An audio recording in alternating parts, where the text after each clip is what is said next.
You may think that you need to hire a professional property manager, but you're not really sure what they do. You're skeptical about being able to find someone that could handle your $300,000 baby and do the job as good as you. You may think if it might just be better just to get a handyman and pay them a retainer and call it a day. So in this video, I want to share how a professional property manager hired the right way can be the right missing piece of the puzzle to build a more stress-free rental property business. Now, before I get started, I want to reintroduce myself to some who are new to the Real Estate Wisdom channel. I'm Veronica Woods. On this channel, I provide market updates about what's going on in real estate in the Philadelphia and suburban Delaware County area. And I also provide practical tips about building a more profitable rental property portfolio. If you want to chat about anything from buying a property to managing it better, feel free to schedule a call with me. The link to do so is in the description area below this video. I also have an email list, so if you want even more tips about what's going on in the Philadelphia area, feel free to click on the link that will allow you to subscribe to my email newsletter. So what is a property manager? So a property manager handles the day-to-day operations of a rental property on behalf of their owners for a fee. So you enter a service contract with a property manager to oversee the day-to-day so that you can have your life back. So now I'll tell you who can't be a property manager. Just a regular real estate agent. So in the state, at least in the state of Pennsylvania. So if you're watching about another state, in Pennsylvania, you need to be a licensed real estate broker in order to be in the property management business. So if you have a real estate agent who offers to do that for you and their broker is not on the same page, you could be, or they could be, violating Pennsylvania Real Estate Commission laws. So that's a no-no, right? So now a real estate agent can help you find tenants. So that's perfectly legal with their license. But essentially, you're hiring the broker or the overall firm, a property management company, when you're seeking those services. Now, there's 4 key reasons why many real estate investors turn to a professional property manager. The first reason is to save time. So I almost kind of alluded to that a few minutes ago. So if you have a busy job, you run other businesses, just kind of want your own free time back, having a professional property manager solves that problem for you. It also could reduce stress. You may have the financial resources to invest in real estate, but you don't have the temperament to want to deal with tenants calling you, unexpectedly, having to deal with repairs that happen, when you least want them to, or potentially having some sort of legal issue. So if you don't want that stress, having a professional property manager is for you. Next, it kind of protects your investment. You need to have a system to make sure the property is well maintained and that the tenants follow all the terms of the lease on an ongoing basis. Not just on the weekends, but you need to have an ongoing process. And so when you don't live close to the property, and I usually define close within an hour, some people may even say within 45 minutes of the property, it's really hard to do those things. And a professional property manager really, becomes a wise decision. And the last thing that a property manager could do for you is just help you maximize the profitability. And you may think, oh, well, I'm actually have another expense, so that's hitting my bottom line. But I think that's a little short-sighted. If you think about how best to manage vacancies, making sure that you're charging a competitive rent, and being able to just have more resources to help you kind of look at overall costs, then a professional property manager really is the key to more profitability. So let's review the major activities that the property manager does. So what you're actually hiring them to do. First is tenant screening and leasing. So you want them to help you find high quality tenants that will follow their rules to help you make money off your rental property. Second, rent collection and financial management. So that involves not only managing the incoming rent coming in, but also paying any outstanding bills from the proceeds to maintain your property.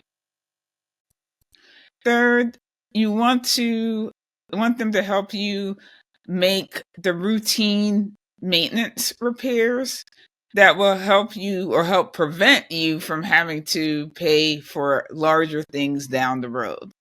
And also build relationships with a variety of contractors that are willing to do work at your property. Manage tenant relations. So your property manager is providing the ultimate customer service for your tenants. So they're not calling you, they're calling them, and they're also monitoring to make sure that they're staying in compliance with all your lease terms.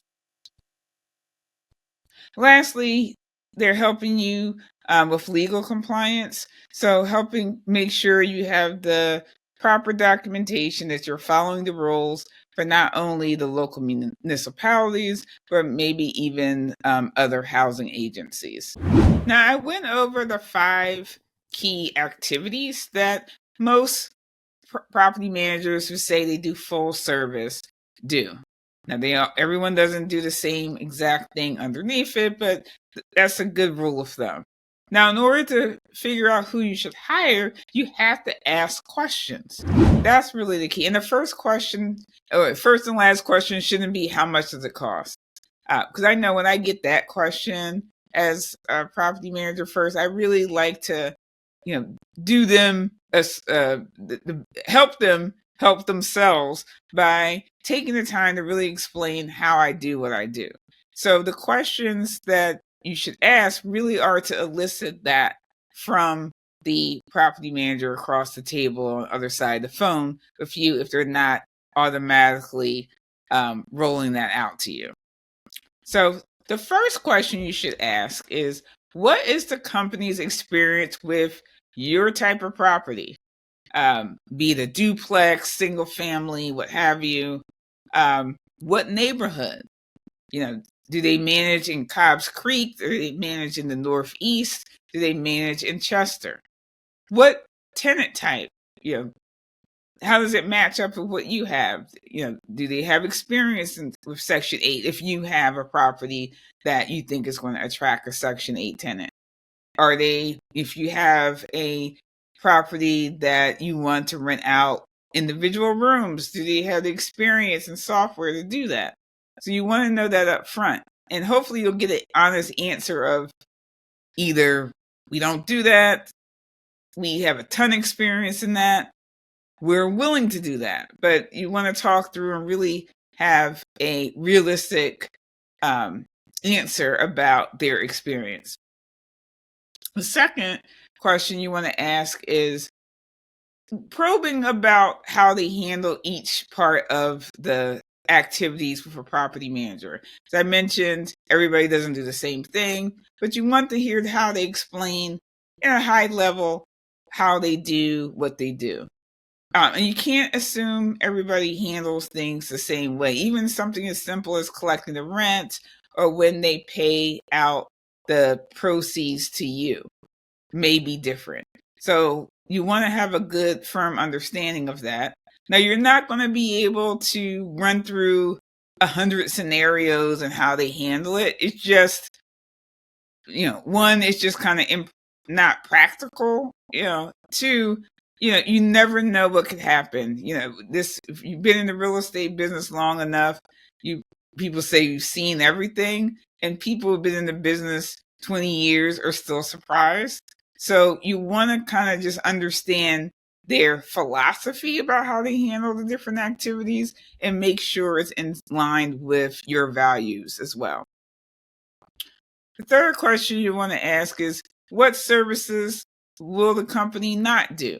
Because they just have, back to the philosophy, they just don't want to do a certain thing. Like maybe they don't want to pay taxes on behalf of their owners. Maybe they don't have the capability or skill set in-house. Some property managers may say they don't want to take on major renovations. So whatever it is, maybe it's something that they will do, but it's for an extra fee. You want to get clarity around, kind of their scope of services, just so you know if you need other resources. Maybe they have resources, if there's a gap, but you don't want to have any surprises. Fourth, you want to understand how they're going to communicate with you. How are they going to keep you updated? Maybe it's with technology, maybe it's, access for updates on certain things, but you want to be clear on how they will communicate what's going on with your properties. Fifth, who will be the primary point of contact for you? It may not be the person that you're talking to about signing up with them and sign a contract. And with a larger property management company, it's probably not going to be the owner of the company as your primary point of contact. So a smaller company, you probably more likely get to deal with the owner. And that's neither one or the other is bad, but it's just something that you want to be clear on before moving forward. And another question is, what are their expectations of you? You're asking a lot of questions about what they're going to do. You also want to be clear what they expect you to do. It might be as simple as maybe they have some kind of baseline property condition that they want to take over the property with. They maybe, so they may have a to-do list for you. In order for me to manage this property, you need to do this, and this as far as repairs. Or they may want you to grant certain authorities to do actions. So you want to just be clear on what your role and responsibilities are before moving forward. Now, I will say there's a couple things that don't help you get optimal outcome as far as picking the right property manager. One is choosing the cheapest one. It's important to know that the cheapest company is not always the best, because obviously there might be some trade-offs in the level of service. Naturally, the cheaper one may not be able to deliver the same level of service as one that's kind of middle of the road pricing. Not to say that you should always pick the most expensive, but if you make pricing your main criteria, oftentimes, just like with other services, you could be disappointed. And the second criteria that doesn't always yield, or mostly doesn't yield, optimal selection is just to pick the company that you think is going to do things just like you.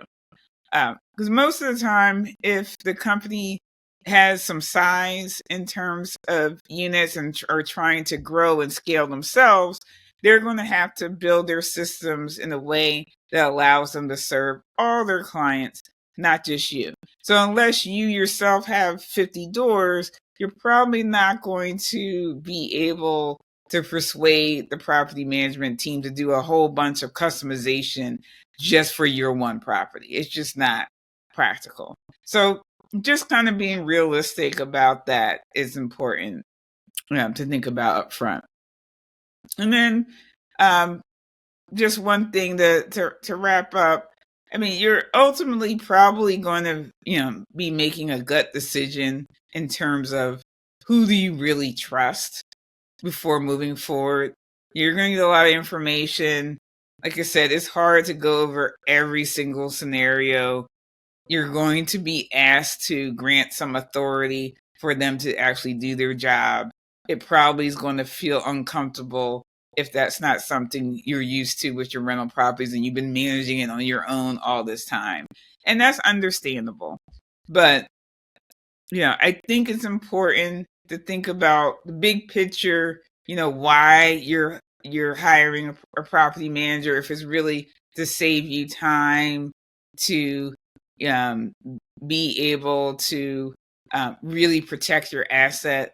Hiring a property manager probably is something that most investors need to get to, especially if they go beyond their first property. And you think about it as, you're making a gut decision, but there's probably an out clause in terms of if both parties aren't happy from a certain period of time, they're out, and they're typically not long-term, multi-year contracts. So I think that's something that should give you some peace of mind with making that decision. Now, if you want more information about how you kind of weigh self-management with hiring a property manager, you'll want to watch the video that's appearing on the screen now. As always, thanks for watching. Happy investing.